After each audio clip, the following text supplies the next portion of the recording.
Yo, welcome to Crocker and Cohn. That's Croc. I'm Cohn. It's draft season. We're going to talk first about our bold predictions, what the Niners are going to do. It's a couple weeks away. And then we're going to get into financials, Debo, Bosa, stuff that maybe some Niner fans are a little tired of. So we're going to look at it, approach it from a different way today. We're just going to do some math. But first, Eric, good to see you. Let's talk bold predictions. What do you see the Niners doing or not doing in the upcoming draft? We can go Well, back and forth too. it might be bold to say they don't make a move to trade up, but Okay? because we see they are a team that's super active come draft day. Plenty of trades. We've seen them early and often move around. But I guess I don't even know if it's bold, but I assume they move up into the top 50. Oh, wow. They move up into the top 50. Okay. I'm going to go the other direction. I think they move down and they try to get another draft pick because I think they were counting on having one more on day 2 from a Jimmy Garoppolo trade that never materialized. And I think they have so many needs, they're going to try to find one more draft pick. But I like yours too. Okay, so if they were to trade up, what do you think they would target? That's I think you're thinking more offensive lineman, a guy. And again, McGlinchey, we see first you see the photo and he looks all skinny, and then you see him weigh in. And he's like, I'm not skinny. But I do think, even before that, people are kind of hesitant to, at least fans, in how they viewed McGlinchey. He's playing kind of a little bit more towards the average, right? So, like, what do you pay that tackle who, good run blocker, average to kind of iffy pass protector, at least from a consistent standpoint? So, do you start to kind of look for the long-term answer? And if so, maybe they trade up for a guy, Smith, out of Tulsa, who can play guard, he can play tackle. He's a big tackle, but he's a guy who can come in for the 49ers, play right guard, which I think they are going to try to address that position. And then eventually, when there is no more McGlinchey, he can slide out to tackle and it'll be a seamless transition. I like that. I got another bold prediction. I think the Niners are going to troll all of us with their offensive line and say that they like the guys they have. They took 2 guys last year. Justin School's coming back. Cole McKivitz, yada, yada, yada. I think the first offensive position they draft is going to be a running back. Running back. And it's like, maybe that sounds whack, but like if you end up with Nick Chubb or Jonathan Taylor, it's cool. And the running back is so important to this offense. And if the Niners do work it out with Debo, and they do pay him, what, $50-60 million guaranteed, they probably should stop playing him at running back as much as they were doing it down the stretch. You know what I'm saying? So I think they might look at whatever his role in the running game was as a big need. I think they did it out of necessity, right? I mean, you had Elijah Mitchell, he was banged up. They clearly just didn't trust Trey Sermon. And you look at a guy like Debo Samuel, and it's like, man, like anytime he touches the ball, he's a threat to score. So, let's figure out different ways to utilize him. And originally it was more outside runs. And then teams were like, well, we're not going to let him keep getting that outside. So then they had to counter it, and they would do like toss counters and have him come down and run a little bit more inside, which I don't think they planned on doing that. But they just had to counter to all the outside runs that they were doing with him. Either way, not ideal to have him in the backfield, running the rock as much as he did. I believe down the stretch and in the playoffs, he had like more carries than receptions. That's right. And so you saw the Niners are either brought in or have brought in or are going to bring in Brian Robinson from Alabama, their starting running back, for an official 30 visit. So he's supposed to be one of the top 5 running backs in the draft. I don't know if he's top 5 because he's not like quite as explosive, but as far as being like a good runner, I mean, I was surprised a little bit at the Senior Bowl, just seeing how much he had a little bit more bouncing and stuff, a little bit more shiftiness. But when you talk about like a one-cut runner that's going to get downfield, I think maybe what people thought Sermon was going to be more of a hammer.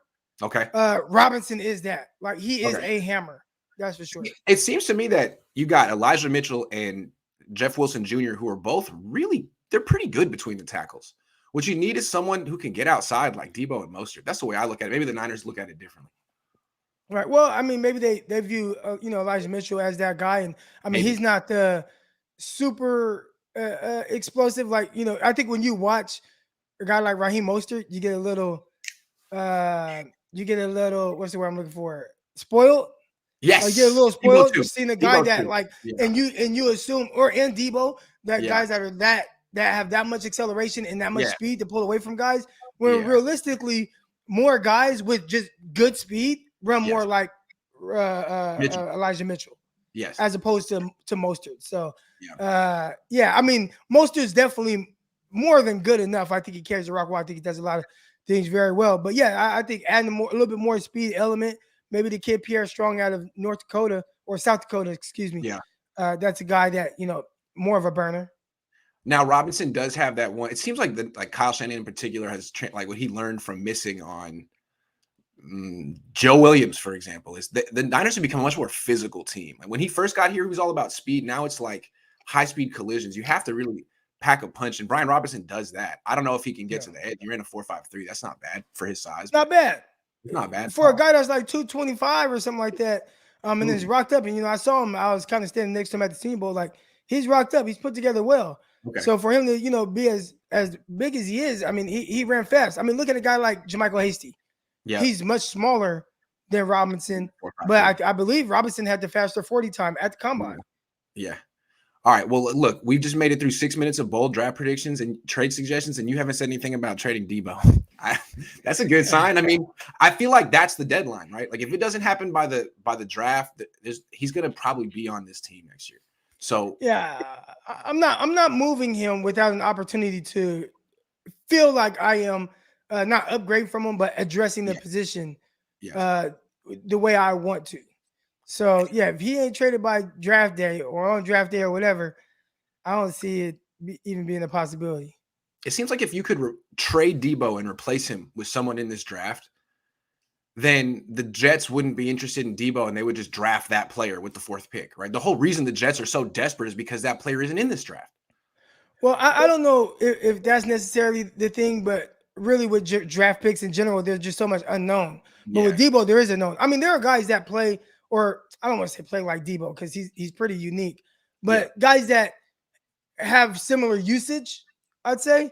Now, they're not going to be 5'11", 200. They might be 5'9", 175, but they still do some of the same things. But or Treylon Burks, who's he's 6'2", 225, and has some of that usage. But again, there's just the unknown factor. So if you have multiple first-round picks and you have the money too, and that's the thing as well, then there is no issue. And the Jets, who are they paying on their roster? Mosley, the linebacker. I think that's it. That's probably their highest paid player. So, he's not breaking the bank or anything like that, as opposed to the 49ers, who have several players at several positions who are some of the top paid at their position. So, I'd say in the sense of why a team would want Debo and, as opposed to going in the draft, it's just more of the known, and the 49ers are saying, well, they're not willing to meet a certain number. And we saw, and I also don't think you want to just say, okay, I'm going to draft this guy to replace this guy. We saw the 49ers do that with Kinlaw. I thought that was a mistake. I thought, hey, just slide Armstead over and people will understand it more and not have the expectations of Kinlaw having to be DeForest Buckner, whether they meant to do it or not. Like that was what they did. And I thought they should have went CeeDee Lamb at that pick instead. So you don't want to do like, okay, I'm replacing Debo with this guy. Maybe wait second round or something. I don't know. But something to take the heat off of a guy.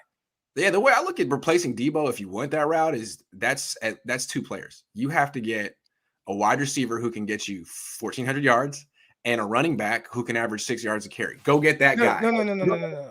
Debo is 5 players. All right. Debo is a receiver. He's a running back. He's throwing touchdowns, and he must win games to go to the playoffs. So he's a quarterback. He's a kickoff returner when you need it. We saw him in the playoffs, give them great field position. So that's 4. And because of all of his usage, he helps the defense as well, scoring touchdowns, puts them a little bit more at ease. So he plays multiple positions here. That's why when people just talk about how much he's worth and this and that, and it's like, dude, he's worth whatever he says he's worth because he understands his value to the team as well. You lose Debo Samuel, it's not like just a George Kittle who catches a couple passes and he blocks very well. Yeah. It's like that you're losing a very impactful player that even when the offense is stagnant can still take an end around 50 yards, 40 yards or whatever to the crib. And that's the whole thing with Debo and me. And we're going to talk more about this in a minute. But to me, he's kind of shown that at least right now, he's unstoppable. What do? Okay, you have the best corner in the league. He can cover him. All right, well, you can just throw a screen to Debo. You can put Debo at running back. I mean, there's not a lot you can really do to just shut him down. Whereas with like a defensive end, as the greatest one in the world, you could double team him. You could chip him. You could force other people to step up. With Debo, he's one of these players in the league. It's like he'll run through your entire defense, and there's nothing you can do about it. He's going to do it once a game, and he's going to score a touchdown. I don't know what to tell you. Yeah, not very unique player. So, yeah. If you move on from him, which I don't anticipate them doing, but again, you never know. And they traded Buckner, and I always keep going back to that. And the guy who they had zero issues with, and was everything that you want your top 10 pick to be. He was that, and still got traded. So nobody's off the table when it comes to these negotiations, but you don't want to lose a guy like Debo. Right. I mean, I think the Niners are kind of stuck in like the old perception of the positions. They're cool paying a lot of money for a quarterback, an offensive tackle, a defensive end, and smaller positions like fullback, middle linebacker. But the whole idea, I can't see Parag getting his mind around paying a wide receiver like a quarterback. I just can't see him doing it, even though that's what you got to do now. I think, and I remember hearing you talk about this kind of years ago, where everybody looks at Parag Marate and how he, constructs these rosters, and everybody's like, "Oh man, he's so amazing." And at some point, well, are people going to catch on to that? And I think Debo is like, dude, I'm not compromising my money and years down the line just because you want to kind of finesse something a certain way and have an out in the contract. If I don't perform a certain way, I want all my money. At least I would. That's how I would be looking at it.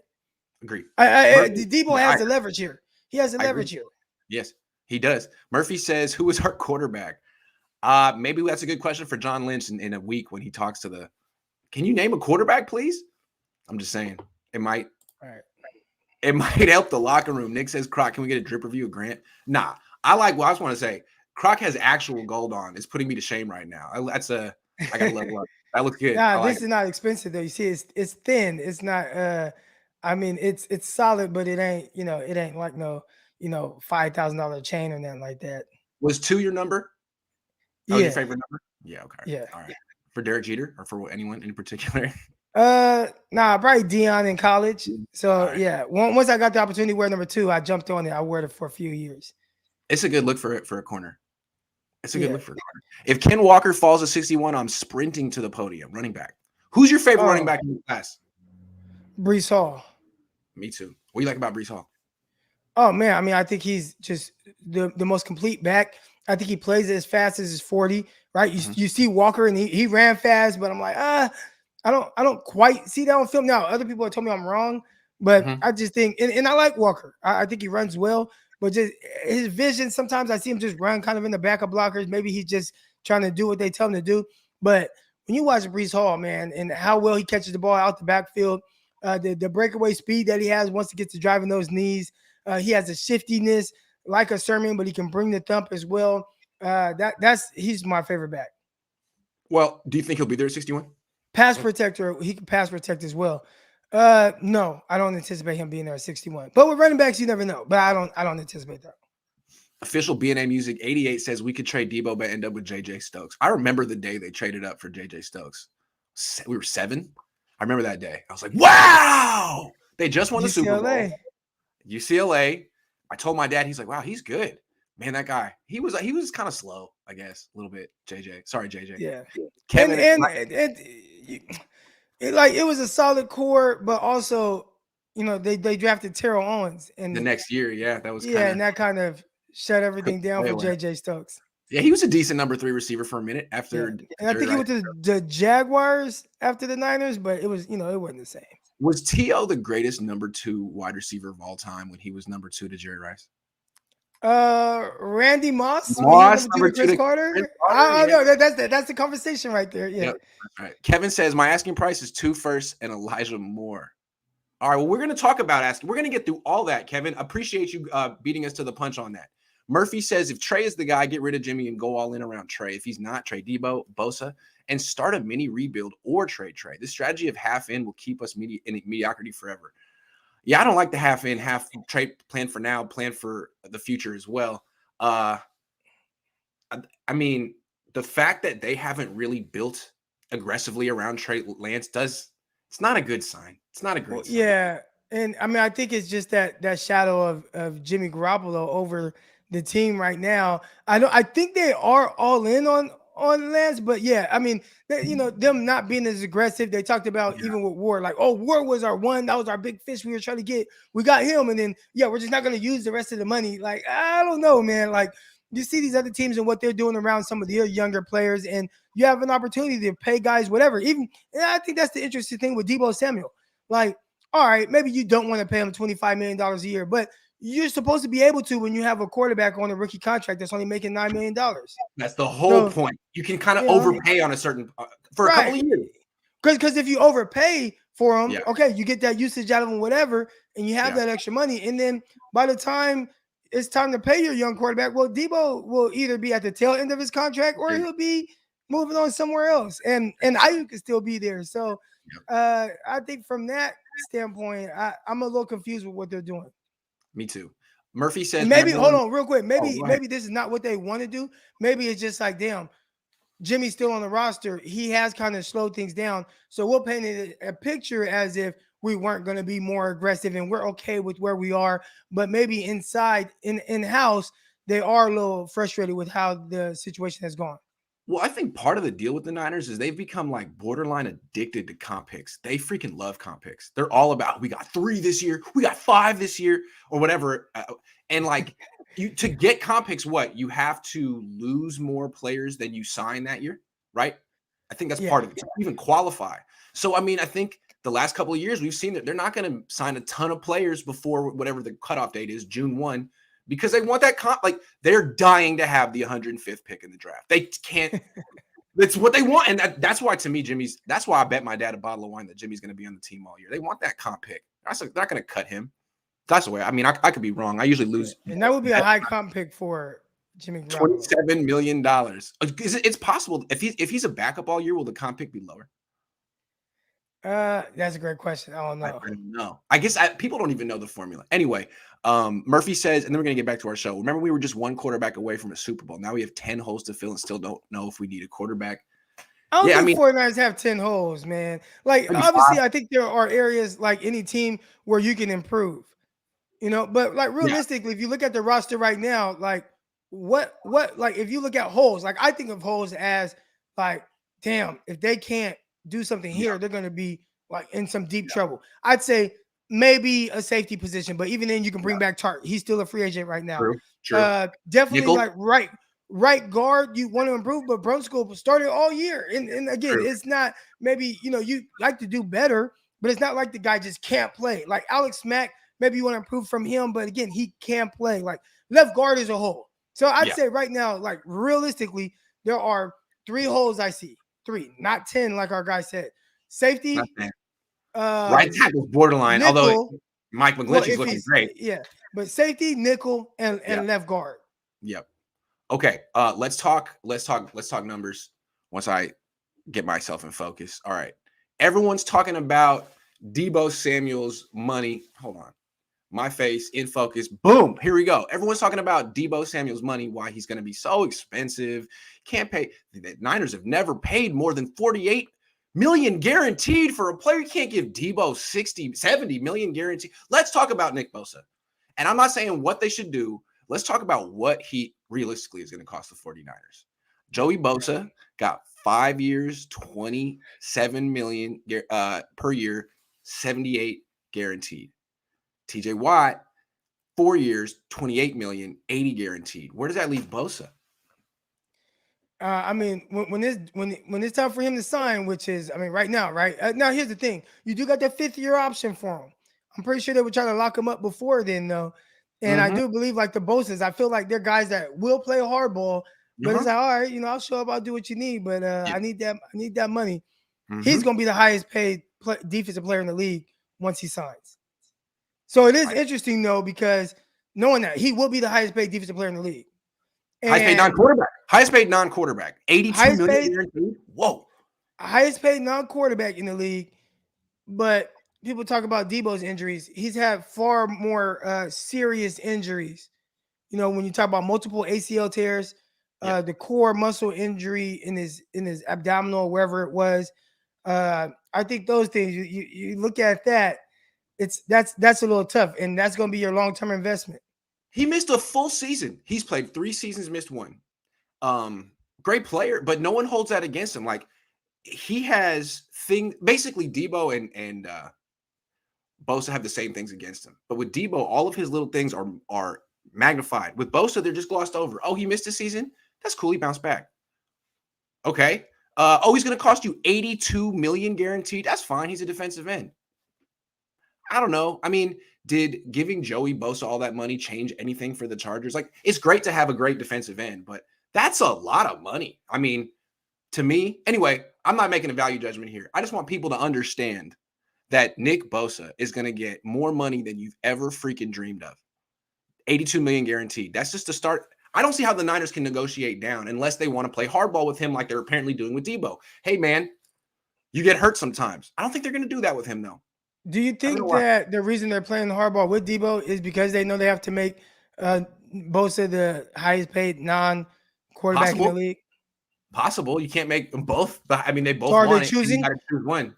Are they choosing sides, and that's maybe why Debo was so upset? I would think so. I mean, they're probably saying we drafted Bosa ahead of you. We value defensive ends more than wide receivers, which to me is a mistake. I mean, how many great defensive ends have the Niners had the last 20 years? I mean, they had Alden Smith. They had Justin Smith. I mean, you can kind of find these guys. It's hard. The Niners swung and missed 23 times on wide receivers in a row in the draft. I mean, not Crabtree, but they were like 1 for 23. To me, they should be real careful about that. But anyway, we're going to talk about that. Bosa, real freaking expensive. Let's talk about Debo, who everyone's up in arms about. Debo wants to be the highest paid non-quarterback in the league. Probably not going to get it. He has already negotiated himself down to $25 million. He posted that kind of on Instagram, and Tony Pauline reported as well. $25 million a year. So that's 5 years, $125 million, maybe 60 guaranteed. Why is that so? Why does that piss people off so much, but not the Bosa number? That's crazy to me. I don't know. I don't know. I mean, it's a mystery. It's interesting. I'd say that. Let's put that. Yeah. Maybe it's just who people like more. Maybe the person. I don't know.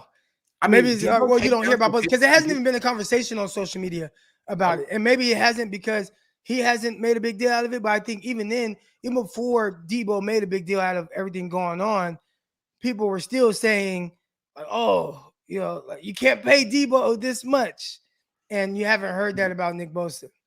Right. I mean, like with Bosa, it's not even a question. You just pay him whatever he's. You do not let go of generational pass rushers. You don't do it. But Debo, it's like Kyle can create another one.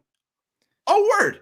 He can. Like Dante Pettis. Is that what you're telling me? I mean, I think it's a little weird. And like, again, what did Debo do to get the fan base to kind of turn on him? He took down some pictures. What did he do? He said slime. They're calling him Diva. It's like well, they're calling him Diva, but they kind of did this like witty thing with his name and put Diva in it. And he took down some pictures. Meanwhile, Nick Bosa has his own history with social media, and people are like, dude, whatever it takes to keep this guy long term. I'm not saying don't keep. Well, I am saying don't keep Bosa, but I'm just saying not for that. But it's just crazy how people won't even have the discussion on Bosa. You couldn't have the discussion on trading Kittle, but Debo, one false move, one misstep on social media, you take one picture down, it's over. Trade him, not worth it. I think that's silly. To me, 125, a 60 guaranteed is worth it for a guy who, I don't know. I mean, how many wins a season is Debo worth when healthy? Well, how many games? I mean, how many was he worth last year? I mean, a few. There are a few games where, if you don't have a Debo, you're. I mean, even the playoffs and kind of what he did, and them putting the ball in his hands down the stretch. I mean, kickoff return where he ran the ball to midfield. I mean, it's his value to the team to me is immense. And I saw somebody in the chat say, "Oh, you can find another receiver. They're harder to find in DNs, but I think it's harder to find a Debo Samuel than anything else. He's a guy. He had over 1,800 yards, and 14 touchdowns, and in the way he impacted the game. And that was with him missing a game, and that was with him for a couple games limiting his touches, and he still did that. Like, he's a threat to score from anywhere on the field at two positions. There's no one else in the league like that. And to me, if he's worth 4 wins, if that's really what his worth was, if they were a 6-11 team without him last year and a 10-7, and we don't know for sure, but that's what I'm guessing. Man, that's what quarterbacks do for teams. Good quarterbacks have that kind of an impact. 4 wins in a season. You're a wide receiver. To me, there's a reason why all these wide receivers are getting paid. I think the analytics are in. Teams have figured it out. They've seen what Jamar Chase and Debo Samuel have done. And they're like, you know what? We need to pay these guys because they're still cheaper than quarterbacks. And look at the impact they have. So Debo, yeah, I think it's fair to give him 60 million guaranteed. Even 70 million, you probably don't have to do it because you can use his injury stuff against him. But I think it's fair. I think it's fair for him to ask for it. I think they came in at way less than 70 million. Low. They probably insulted him. And why would you want to insult your best player? Why? I mean, I guarantee you they're not going to insult Nick Bosa. I can't guarantee it. I just have a strong feeling they're not going to insult Nick Bosa. So why would you do it to Debo? Why? Yeah, the Bosas, they're going to play hardball. But yeah, they're definitely doing it with Debo. And again, it comes back to the whole thing with DeForest Buckner, where they were far apart on the negotiations and wouldn't even meet him halfway. They just traded him. Yeah, and I think from Parag's perspective, he's like, we're not going to pay a defensive tackle $20 million a year unless he's Aaron Donald, period. And I think Parag could, say something like, here, we're not going to pay a wide receiver $30 million a year unless he's Jerry Rice, period. Who are you? I mean, that's just kind of how the Niners do business. I tried to tell Debo, he blocked me. I don't know. I tried. G. Gala says, theory, Debo forced the Niners to release Jimmy Garoppolo, thinking that freed up money would get him his contract. Basically, you won't trade me and keep Jimmy. Oh, yeah. He won't do that, though, because Jimmy, I think he feels like Jimmy's a part of him making as much money as he's about to make. Good point. Maybe the reason he's doing all this is because he's not excited to play with Trey Lance. That's another conspiracy. That can 100% be. You could go there. Now, again, I need $700 million to play with Trey Lance. Otherwise, it's not going to happen. From his perspective, I mean, you could say, like, listen, like, I make your quarterbacks better. Yes. Or if it's Trey Lance and he's young and, because remember, a couple years ago, Antonio Brown was traded to Buffalo, and then all of a sudden it went away because he didn't want to go to Buffalo and play with Josh Allen. And then all of a sudden, Diggs was traded to Buffalo. And even then, I went back and I looked at the comments, and people like laughed at it, like, "Oh wow, he hated playing with Kirk Cousins. Wait till he plays with Josh Allen." I saw that. And that until a guy like really proves that at the quarterback position, like, okay, yeah, I am here, I can do this.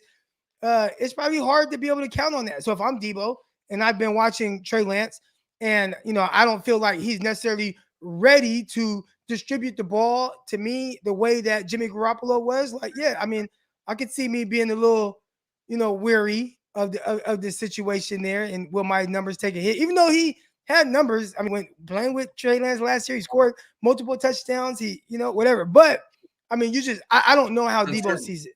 It's uncertain. Just for it's like you said, like people didn't want to play with Josh Allen right away. That's very interesting to me. I wonder if part of the reason the Niners signed mostly defense and special teams in free agency is, good offensive players might want to know who the quarterback is. And they're like, we'll get back to you. We'll let you know. Like, Ray McLeod didn't seem to mind. They paid him enough money. Everybody money talks, man. Like they say that, but man, if you pay a guy, remember when the 49ers first got there, they were able to get Pierre Garçon and Magic Robinson and Kyle Juszczyk, like not because like, it was a great place to go. Their quarterback was Brian Hoyer and Matt Barkley, but it was like, oh, but y'all paying me what? How much a year? Yeah. I'll take it. Thank you very much. You setting me up for life? I'll do it. El Jefe says everybody can't have the best contracts in the league. Man, that sounds like something you would read in like a fortune cookie. I agree. That is true about life. Murphy says, Croc, Jimmy on roster still equals 7 holes. Your 3 equals 10 holes. For real, though, if you truly believe in Trey, keep everyone. You can go win a Super Bowl. Just figure it out, Parag. Your math genius, Ranswood. That's the thing. Remember, the Niners are all about running it back last year. They said that so much. They're not really about that anymore. They're like, we need to get younger. We need to move on. Right. Interesting. Is that a rebuild? Is that a reload? A reload? I think they're reloaded. I mean, the roster is really good. Again, we talk about holes. I saw someone say that, no, they have all these, middle linebacker and edge rusher. And it's like, no, edge rusher is not a hole. Like, if you're saying you want an elite guy opposite Nick Bosa, which on most teams isn't realistic. Yeah. Then, okay, I guess you could say edge as a whole. But no, they got Eminehu. They got the guy that came over, Sosa, Ebukam. They got Kerry Hyder that they have coming back and playing. I mean, they have. I mean, Jordan Willis. I mean, there's plenty of guys there that can contribute opposite Nick Bosa. That's not a hole or receiver. I saw a running back on there like receiver. You have two legit receivers in Ayuk and Debo, and you have another pass catcher in George Kittle. Like, okay, and then you went and signed Ray McLeod, and you had Juwan Jennings, who you like. Like, there's not a hole. Like running back, like that's not a hole. Like, you know what I'm saying? You can get an undrafted guy coming and play. So they don't have a lot of holes. They do have areas where they can improve, though. Official BNA Music 88 says Debo took over all of 2021. Bosa hasn't wrecked a game since Carolina in 2019. But here's what I'm saying, though. Like, there's something to this. As great as Bosa is and as important as sacks are, what Debo does is more important. Like, someone who can score from anywhere on the field, from far out at any given time, that's like a pick six. I mean, it flips the field. It puts points on the board. It's hard to beat that. That's really I would say in most cases on most teams, the edge rusher that is really good, like Bosa is more important than a receiver. But that's not the case with the 49ers with how they use Debo Samuel. Yeah, I mean, strangely, the Niners have had a top 5 defense for an entire season without Nick Bosa. You took Debo away for an entire season, the offense would struggle, I think. Well, it did struggle. It did struggle, yeah. That's a good point. Jordan says, why doesn't anyone mention Nicholas Petit-Frere, offensive tackle from Ohio State with our first pick? Dude's a great offensive tackle and a former 5-star recruit. What do you think? I haven't watched enough of him yet. All right. Well, I have heard his name. But maybe the Niners will go there. I mean, although Mike McGlinchey says he weighs 310 pounds. I thought it was a little suspect just taking a picture of a scale saying 310. Like, okay, well, are you on the scale? Like, what's up with that? Can we get He had this, he was carrying this jug of water. He was holding this jug of water and had his phone in the other hand. Like, I don't know, man. Like, I'm naturally skeptical of that. You know what I'm saying? Remember that episode of Chappelle's Show where he was like really skeptical about hella things like the R. Kelly tapes? Like, I'm going to need to see some government ID. Like, I'm sorry. That's not good. Okay, let's move on. We've talked about this a little bit, but from the Niners' perspective, it seems like they are so eager to give Bosa whatever he wants, but real hesitant with Debo. Why do you think it is from their perspective? How, if I'm correct, how do they make this calculation? Wait, repeat that. My question is that the Niners seem more than eager to give Bosa $82 million guaranteed, but Debo asking for maybe $60 million guaranteed is a huge problem. Why? Because I think Kyle, and maybe his thought process, and I think he knows exactly how important Debo is to this team, but I'll never forget this quote, and it was from someone in like Shanahan's camp, but they said, the offense makes the quarterback. The quarterback doesn't make the offense. And I think Kyle Shanahan might think that or have that same perspective on other positions as well. Running back, receiver, where it's like, yeah, like, okay, we got you, Debo, and you are excellent. But like, I don't need you. I can do this with Ayuk and whoever the hell else. You know, as long as my running back I'm going to take in round 2 or whoever. Yeah. Right. Yeah. So that could be, and again, you know, I don't know, but try to think about it from Kyle's perspective. Yes, I think from Kyle's perspective, outside of left tackle on offense, he can really, and maybe quarterback, he can really scheme up everything else. And so as good as Debo is, he probably thinks you give me a couple of players, I can do a lot of what I did with Debo. The thing that's special about Debo is that he can do multiple things, but I can do that with other players. I'm that good. I just think it's a little, it's very arrogant. And I hope he's not deluding himself because he's gotten it wrong. I mean, he's made major investments in offensive players who've been terrible. So I just think he might want to humble himself a little bit and just feel grateful that you got someone like this. I mean, it seems hard to find Debo Samuel. Everyone's looking for him. No one has him except for you. You draft good players. You know, you draft good players. You're supposed to do whatever you can to keep them. And you don't want to get in that situation like Diggs. We just talked about Diggs and him going over to Buffalo. But remember, I mean, he was kind of disgruntled. Now, it seemed like more of a direct correlation to the quarterback situation with Kirk Cousins. Yeah. But just in general, whether it's contract negotiations, quarterback, whatever, you know, guys like that, man, you want to do whatever to pay those guys. To me, this whole thing with Debo feels personal, and it feels like we're missing something because the Niners have bent over backwards to make any player who's had a couple good years in their team the highest paid player at their position. Fred Warner, Jimmy Garoppolo, George Kittle, Kyle Juszczyk. They have no problem doing this. They do it all the time. But even what they did with Quan Alexander. I mean, they made him one of the highest paid linebackers in the NFL. I mean, Trent Williams, he deserved it. They do this all the time. And they're proud to say, we have 5 of the highest paid players at their position in the league. Why Debo? Why is he the one guy that they're like, wow, who do you think? You haven't proven it. 1 good year, all these injuries, yada, yada, yada. Like, they've always looked at their own players so favorably. George, we developed you. You're the best at your position. Debo, like, who do you think you are, Debo? Who do you think you like? Was he not supposed to be confident like everyone else? Like, Fred Warner has no ego, right? He does everything the right way. He wanted to be the highest paid middle linebacker. He didn't change anything on Instagram, but we look at Debo differently. Why? Because his name's Debo? I don't get it. It seems so weird to me. I think people are maybe being a little biased.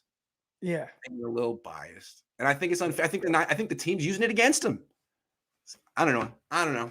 Maybe I'm tripping here, but I feel bad for Debo a little bit. I think he's getting screwed. I think he's getting screwed big time.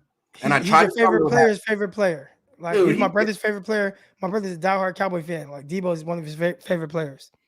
He's like the Shohei Ohtani of the NFL. Like, he's elite at 2 things: at pitching and hitting, receiving and running. I've never seen a player like this. When I compared him a couple of years ago, I said, this guy kind of reminds me of Percy Harvin. He's so much better than Percy Harvin. Yeah. Way better than Percy Harvin. And Percy Harvin could have won an MVP. El Jefe says, Crocker, do players adjust contracts for ring? Yeah, there's some guys, I mean, once they make enough money, but I mean, before I think about anything like that, or probably like a lot of these guys, I need at least I got to cash in on my second big contract. And once I get that second big contract and money is just not an issue, because this is the thing, Debo hasn't made a whole lot of money. I think he's made $6 million, and half of that goes to taxes and agents and stuff. Right. So over $3 million. Yeah, $3 million over a few years, which is that. I mean, that's good for the normal person. Yes. But when you are a person that's probably a lot of people kind of dependent on you, maybe you buy your parents a house, maybe you have a house here and there. He probably does a lot of moving around. He wears the Gucci and the, what I'm saying? He wears all the expensive clothes, like $1 million a year, which to us probably, like, man, I'll take that. But to him, it's probably like, that's not that much money. So I'm not going to adjust my second contract to fit whatever y'all trying to do. Now, once I play out this contract and he makes $100 million or whatever, then okay, I got 100. I put money away. I did good with my investments. I bought my house, my mom's house paid for. Now I might be more willing to be like, all right, I'll take a little off the top if this means we're gonna, I'm gonna get that championship. The real smart move is to marry a supermodel who's richer than you. That's what Tom Brady did. Like, Tom Brady made like $200 or $300 million and married someone richer than him, and how he's like, I'm generous. I'm going to give a little bit back to the team so we can win. It's like, dude, what are you talking about, man? You're the richest man in the world. But you're a generous guy. So once you get to that level, you can do that. Keneal says Debo equals Steph, Bosa equals Durant. Me and you used to argue about who is the most valuable player on the Warriors. GSW Bosa as edge rusher is probably better per se, but Debo is more valuable due to his gravity, big playability. Man, I agree. Thank you, Keneal. I love it. Man. I love it. Man, I ain't even gonna get. I know there's a lot of Warrior fans on here. I don't want them to start blocking me or anything like that. Crocker's a Lakers fan. All right, I'm done. Yeah. Jacob says, I pay Debo and next year trade Bosa. I say pay Debo and next year trade Bosa. I'd rather take Debo. Pay them both. You got a rookie. You got a quarterback on rookie contract. Yeah, you pay them both. Your franchise is worth almost $5 billion. You're not the Raiders. You're not the Jaguars. You print money. It's just about wanting to pay it. The thing with Bosa is here's my thing with Bosa. I guess we're going to talk about it in a minute, but real quick, look what happened to Trent Williams. Trent Williams is worth what he makes. He's the best. You can't say he's worth less.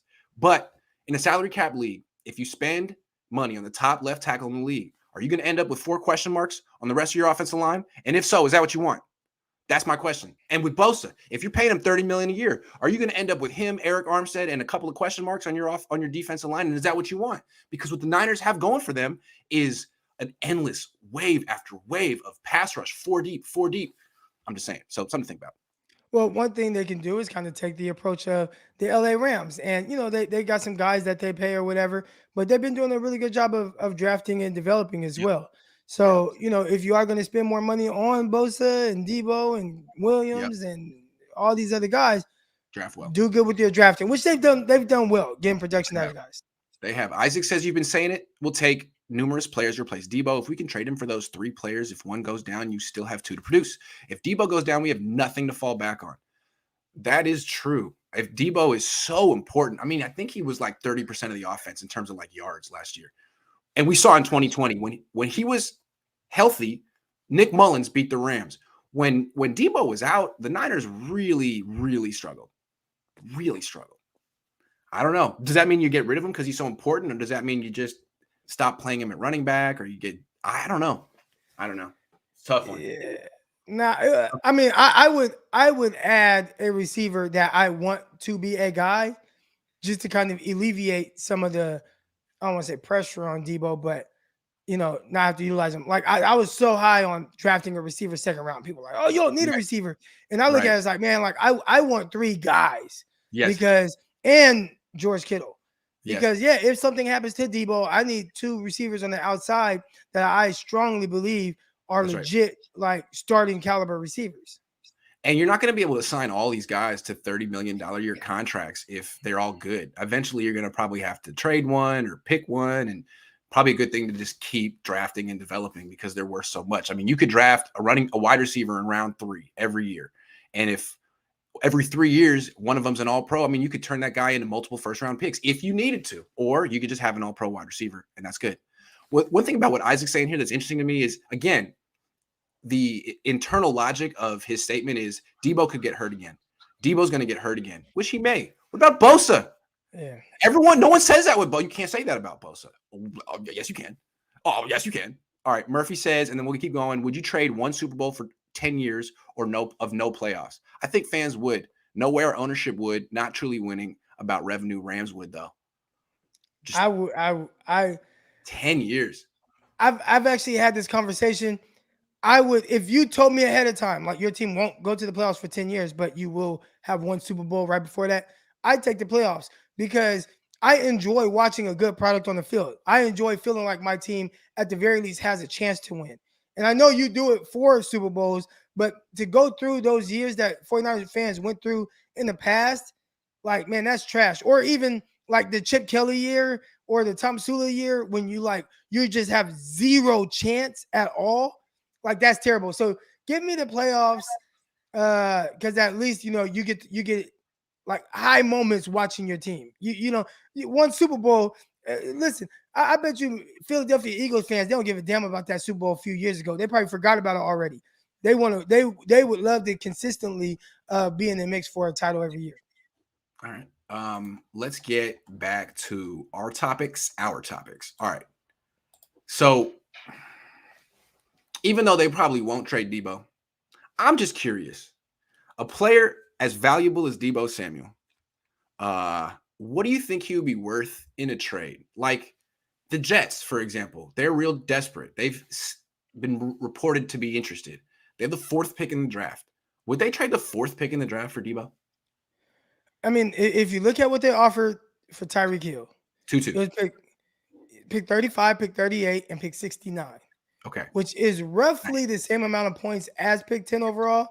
But if you're talking about needing more picks to kind of like replace Debo Samuel or have multiple guys, I think you might be better off, especially in the deep receiver class, to take picks 35, 38, 69, because then you'd have 35, 38, 61, and 69. That's a good amount of picks in that stretch in a very talented class. Like, in this class is deeper from 15 to 75, right? In that range. Like, you're going to get, there's really good football players that'll be there. That's a good point. I mean, if you're trying to replace Debo Samuel, you don't need the 4th pick in the draft, is the way I'm looking at it. You might be better off with like 3 picks between 20 and 40 or whatever, like you're saying, 30 and 50. I like 30 and 60. I like that. Okay. So trading Debo, just a Tyreek Hill package, do you think they get a little bit more than what the Jets, because he's younger than Tyreek? Yeah, I mean, he's 22 months younger, so not even a full 2 years. You look at Tyreek Hill and what he's done. 6 years in the NFL, 6 Pro Bowls, 3 first-team All-Pros. You see how dynamic he is. When you line up across from him, like, you are shaking in your boots because he literally could just run by you and score. I mean, he's just so dangerous, and I don't know if he'll be as dangerous with Tua. We'll see. But Debo, great, but Tyreek Hill, he's great in his own way as well. So I don't know. Is Tyreek Hill going to start slowing down? Like if he's not, over the next few years, then I don't know if there's a difference in the value that you get. So I don't know if you just give up more for Debo than Hill. I know there's a long-winded way of answering. Well, Tyreek ended up getting what, a first, a second. I mean, he ended up going for a lot. It seems to me that Niner fans, it's a first and a second, but it's like the 29th overall pick and the 51st. True. So I mean, good point. That's only 6 picks later. If you get 35, 38, you pick 6 picks later. Yes. But also, what? How many picks? 13 picks sooner. So I mean, I would have taken 35 and 38 over 29 and 51. So what you're saying is that like technically he could be worth the 10th pick, probably not the 4th pick, but the Niners might prefer to have all those picks in round 2 anyway. So if Tyreek Hill was worth a late first, then Debo's either worth a late first or some early seconds. That's interesting. Okay. So that's where he's I don't argue with that at all. That sounds right. Did I hear? I might have heard that they got a second in the following year too. So that kind of makes a difference. But I don't remember. Right. I don't quote me on that. That's about right. That sounds about right. But I know for sure this year it was the 29th, the 51st, and it was 5 total picks. There was some like later picks or something like that. Okay, like so even though there's like really no difference between a late first and an early second, for most fans, it feels a lot different. And if the Niners were to trade Debo and not get a first-round pick back, that would be a tough swallow. Right. They just hear first round, just like you did with Debo. Yeah, exactly. With Tyreek Hill, it's like you hear first round, and it's like, but it's like, man, it's 6 picks later. Exactly. All right. So same question for Bosa, and then we're done. Because I really want to put this whole topic into perspective. We know that Bosa is more expensive, significantly more expensive than Debo Samuel.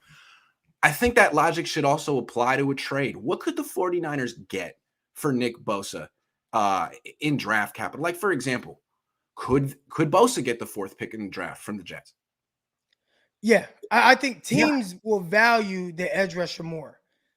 So, again, for the 49ers, maybe Debo is more important or just as important, equally as important as the edge rusher. But I think most teams that tell you, no, look at this draft. Their first 4 picks, wouldn't be surprised at all if they're all edge rushers. Right. Aiden Hutchinson, better than all of them, right? Hutchinson, Thibodeau, Johnson, Walker, like they might all be the first 4 picks. So teams just going to prioritize pass rush over receiver most of the time. Bosa's better than them. I mean, I would think at least. I mean, he's proven, and he's still more complete and proven, like you said. He's like 23 years old, 24 years old. So theoretically, I think the Niners could trade Bosa to the Jets. They could trade him to the Houston Texans. I mean, any team in the top 4 that's thinking about taking an edge rusher might want to take Bosa. Now, maybe a team would rather have Hutchinson on a rookie deal or Thibodeau on a rookie deal than Bosa. I frankly might. But I don't know. Maybe the Niners could get 2 first round. Could they get a top 5 pick this year and a first next year for Bosa? I think so. See, you got to think about it that way. I know Niner fans seem very emotionally attached to Bosa in a way they're not to Debo, and I have theories as to why that is. But really, take your emotions out of it. Think about how expensive Bosa's going to be. Think about what you could get for him in a trade. If and I'm not saying you should want to trade Bosa. But if you want to trade Debo, I think that's a better option. If you're into trading someone, if you have to trade someone, I think it's Bosa. And I think what Crocker is saying is, dude, spend your money. Keep both of them. I don't mean to speak for you on that one. Well, no, I am saying that. But yeah, I mean, if you held a gun to my head and say, hey, you gotta pick, one who are you going to trade? Who are you going to keep? I think with my offensive coordinator being Kyle Shanahan and how he's able to utilize Debo, I probably would choose him. And as far as the pass rush goes, again, if I have solid guys, which I think the 49ers have shown they have a solid pass rush. Right. And even if you throw another guy in there at some point in the draft, you're not getting Nick Bosa. You're not at all. No, but you can manufacture blitzes. You can manufacture blitzes. You can, do all kinds of different things. They could trade Bosa for Aiden Hutchinson right now and get another first-round pick next year. And again, I don't think you need the best pass rush in the league. You need a good pass rush. And as long as the Niners have Chris Kasarik and some high draft picks on the line, they're going to have a good pass rush. They don't need to be spending $30 million on one player, although, they could. I don't think they need to. If you had to go Moneyball any spot, I would trust Chris Kasarik. But anyway, why don't you just real quick, just want to make it clear. Yeah. I don't think either one of us are saying we want to trade those players. I know I wouldn't. I've said it like just pay them. You got a quarterback on rookie contract. You should have the available funds to be able to give Debo and Bosa what they need to get the job done. But they done weird things again. When I keep going back to, they traded DeForest Buckner. So I don't put anything's on the guy table. That was everything that you want in your top 10 pick. Worthy of a top 10 pick. Being like an elite guy. And not just elite on the field, but off of the field as well with who he is. The leader on the field, off the field. Never had any issues with him. Never got into any type of trouble. Just probably wants to go to Hawaii and chill with his wife or whatever he's got going on. Yeah. He was like everything you want when you draft, and they traded him. And what's crazy about it is, one, he was a 7th pick in the draft. And as his career went on, you're like, man, like he was a steal at 7. How did he get to 7? He could have been a top 3 pick. And then he improved, and the Niners said he's going to be a Niner for a very long time, and they still traded him. So I think funny things are going to happen. I think if anything happens, it's going to happen in the next 2 weeks, which is cool. Give me the Giants 5-7 overall this year for Bosa. Oh, Kevin likes it. Kevin likes it. I'm into it. Might do that too. I'm up 5-7. But again, hold on. Do you want those top 10 picks this year? Or would you rather have like one top 10 pick this year, one top 10 pick next year? It seems like the top 10 this year isn't as top heavy as it normally is. I'm trying to think what I would do with those top picks and like trying to look through the eyes of the organization right now. I know a lot of people will probably think corner. I just don't think they're going to do that. Not with Mosley, and they just signed Ward. They definitely would probably go pass rusher, maybe a guy like Jermaine Johnson if he's not off the board by pick 4. And I mean, you can also bolster up the tackle position. This is a really good offensive tackle class. You have a guy like Ekwonu from North Carolina State. Again, he's a guy who could play guard, play tackle as well. He's a legit tackle, but he can be a really good guard as well, and he can move out. You have flexibility there. So, I would be intrigued. I would be intrigued by it. All right, that's something. Sean says, to answer your question, Grant, about Debo versus Bosa, it's the Jimmy G effect. Bosa unlocked the pass rush when he got here. Debo, not so. What's the Jimmy G effect? What are you talking about? I'm lost. Maybe the team not winning, and then they won the last 5 games. Oh, okay. All of us. It's just like he's the savior. I see. Okay, got it. All right, I will think about that. I'll ponder that the rest of the day. Croc, that's our show, man. That's a lot of fun. Thanks for doing it with me. Yeah. What you got the rest of the day? Are you streaming any more today? Later tonight. Locked on 49ers and locked on the NFL draft. All right, make sure you guys watch that. Subscribe to Eric and me, and like the video, and watch me later today. See you guys.